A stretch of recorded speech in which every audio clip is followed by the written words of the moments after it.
Alright, I'm gonna try this again. It snowed last night, or this morning, and now it's still cold again, so we're gonna do this again. Try and do a 5 minute thing. But one thing that I've noticed is changing is the online review sites.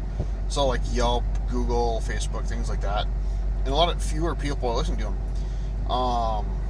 And kind of the idea that I have is there's not enough work to post now. Before you had to sit, turn on your computer, get on the internet, find the website, find the restaurant, write the post. It took a while. Now you just pull out your phone, you Google their name, their Facebook and stuff all pops up, and you can review it. And that's immediately. So it makes it easier, but it also makes it less reliable for consumers, and it also makes it, I guess, less. It's kind of a pain for the business because you have to try and please everyone. You get the instant feedback, but you have to try and please everyone. But at the same time, it also discredits anyone because it kind of cheapens that review. There's no effort put in. There's no real time put in. And I know several companies that have had 1 and 2 star reviews, and I know the company that I work for has had a couple. I'm sure my company will get a few. And we really kind of take it with a grain of salt. We don't really hold it to any value anymore because it's so easy, because it's so immediate, and the barrier to entry is really low. It's not really something that we have to worry about too much. We should worry more, but the fact that there's no filter on some people, and they'll just complain to complain. Throw that over there. I don't know where it went. Okay, maybe there. It's kind of why no one's listening to it. And even like personal recommendations, you're seeing that a lot more useful.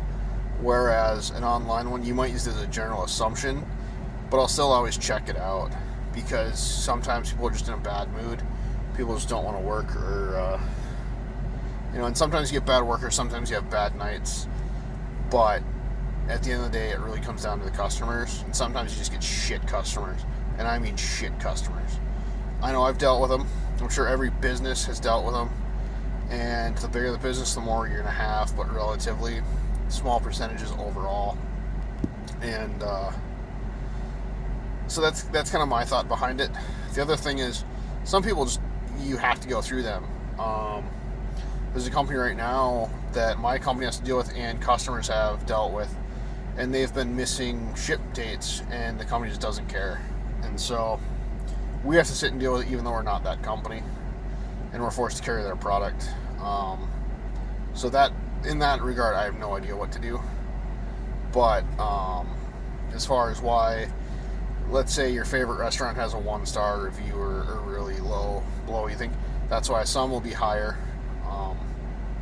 I know that you can also have false claims, and I've seen that on a couple where a family member's business, they've had a few false claims made against their business on multiple accounts. And the thing is we can prove that that individual never dealt with the company. The thing is like Facebook just does not care about it, and they should care, because we've cut back our spending as far as our ad budget because of that, and we really question if we should. And then kind of the other thing too is there's companies like I think it was Dex or Yellow Pages. They would hide your negative reviews, but it would be like $35 a year, or $40 or $50 per year, and no one really wants to pay that. So that's why we got rid of them, because A, fewer people use them, and B, it's kind of extortion. The thing is the companies that I've dealt with, at least, whether they're family businesses, my business, the company that I work for, we've all had the bad ones, and most of our customers, we still do good. It's more dependent on a handful of other things, and it's more damning when it's a slow time. Right now, it's super busy. Low unemployment, it's still expanding, but we should be worrying about that now because I feel that a crash is coming. soon. But that's all I have. I hit the 5-minute mark barely. And I'm cold and I want to go home, and I think I got to get gas yet. So I'm going to go home and get some food too. Have a good night.